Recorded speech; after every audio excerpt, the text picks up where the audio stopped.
all, my dear students. I am Vidubhushan Naik, the physics teacher. Today we will start a new chapter that is on error analysis. Before starting, I want to say that this chapter is one of the easiest chapters insofar as IIT JEE Main और advanced exam is concerned. Board के लिए भी ये बहुत ही important chapter है क्योंकि it is relatively easy if you compare this chapter with other chapters. And हर साल 2-3 marks IIT JEE का मेन और एडवांस्ड एग्जाम में आता है इस चैप्टर से question. By putting in less effort, we'll be able to score marks. That's the beauty of this chapter. Before starting, I must say one thing to all of you. Please do subscribe to this channel. Of course, like it and share it to your friends. Because you know there is a huge difference between mere viewership and subscribers. Let's get started. So first we must know what is error. What is error? You know, error is an integral part of human life. That's why it is very well said that to err is human being. Everybody knows that. So error is definitely there. This is also case with the physics also. This also holds good for physics. You know, in physics, measurement is an important activity. You know, for measurement of physical quantities, we need some instruments. And if that particular instrument is not accurate, or being an experimenter, if you commit any kind of mistake, then there is every chance of an error coming into picture. So you can't completely eliminate errors. Errors को हम पूरे तरह से हटा नहीं सकते. Errors are definitely there, but our attempt should be to minimize the error to as low a level as possible. You know, so we should attempt to minimize the errors. So just how to minimize the errors, for that we must know what the classification of errors. So you know, errors are classified on the basis of two factors. First one is errors. When errors are classified on the basis of the classification of errors. Classification of errors. You see, on the basis of causes of errors. And second classification is on the basis of magnitudes. So first classification is done on the basis of the causes from which the errors originate. And on the second basis ये है on the basis of magnitudes. Right now we will study the classification on the basis of causes of errors. So causes पे जो classification हो सकता है उसके बारे में अभी पढ़ेंगे. So classification on the basis of causes. Classification of errors on the basis of causes.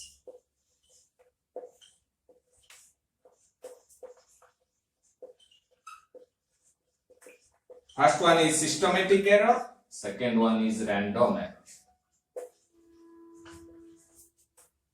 When you classify the errors on the basis of the causes, the classification is like this. First one is the systematic error, second one is random error. So what is systematic error? What is systematic error? What is systematic? You know, it is an error occurring from any kind of defect in a system. That's why the term systematic comes into picture. You know, system means when a particular person conducts experiments or measures a physical quantity, that means the system consists of that particular person, the instruments that he uses, and the laboratory setup. all those things are the part and parcel of the system. So if any part of that system, if in any part of the system there is a lacuna, then that is called systematic error. So that's why the systematic error को हम further classify कर सकते हैं. Systematic errors are mainly of three types. First one is instrumental error. Instrumental error.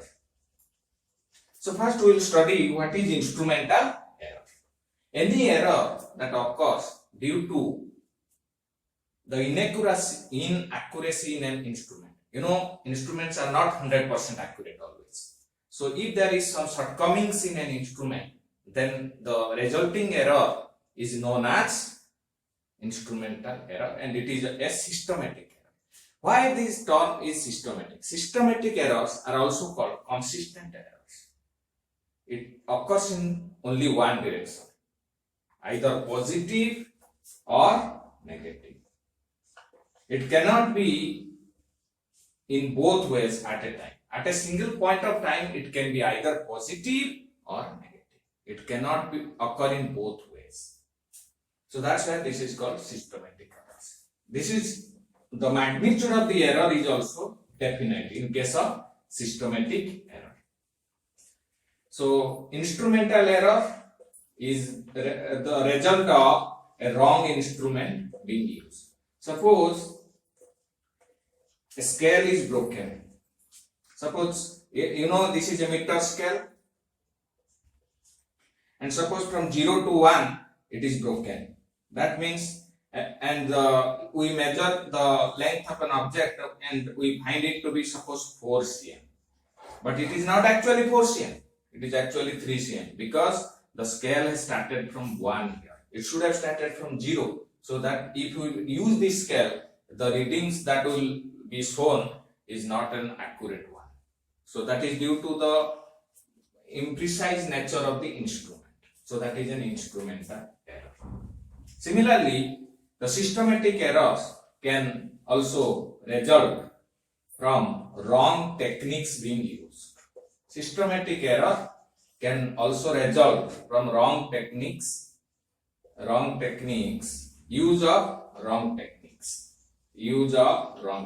This is the second classification, second type of systematic error. First is instrumental. These are the types of systematic error: instrumental error, and second one is due to use of wrong technique. Suppose you know we use thermometer for measuring the body temperature while we are suffering from fever, but the perfect way is to put the thermometer below our tongue, not under the armpit, as some people do this, but that is the wrong way. If we put thermometer below or under the armpit, it will show a less temperature than the body temperature. So that's a wrong way of conducting experiments and finding out the reading. And third reason or third type of error, systematic error may take place due to personal reason also. Personal error.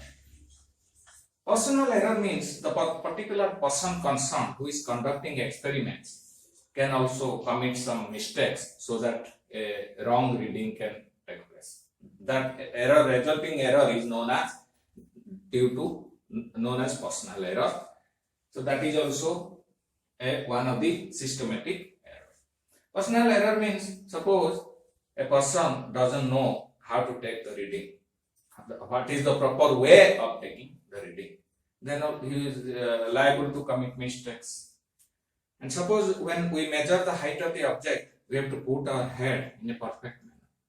If that particular person does not do that, then parallax error will come into picture. So these are the various types of systematic errors. So what is actually the random errors?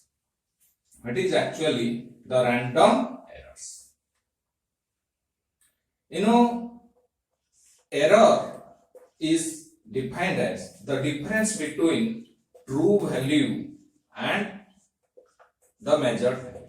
Error is the difference between true value and measured value. True value is the actual value, and measured value is the value what the reading shows or what the instrument shows. So error can be either positive or negative. Right? There is no restriction of between any sign. It can be in both ways. So random errors means, as the name suggests, random errors, as the name suggests, the causes are random, that means are not defined. That's why the errors are called random errors. Suppose we conduct an experiment or measure weight, for measuring weight on a sensitive balance. That means that particular balance is very sensitive to any kind of changes in the atmospheric conditions. Suppose the place where you conduct experiments, some people move across, or in nearby location some vehicles move. Then what happens? There will be some differences in reading. That you cannot rule out. That kind of happenings you cannot rule out. So that means those random errors are bound to happen. You can't predict that errors. So that's why random errors can only be minimized. Both systematic and random errors cannot be eliminated completely. At best we can minimize that, and that's what we should do also. So how to minimize random errors? Random errors, systematic errors can be minimized by taking care of those three reasons, by using an accurate instrument or by using proper techniques of adopting proper technique of doing experiment. And third one is by being very concentrated while doing experiments or measuring physical quantity. You can also minimize that error, but you can't completely eliminate because errors are definitely there.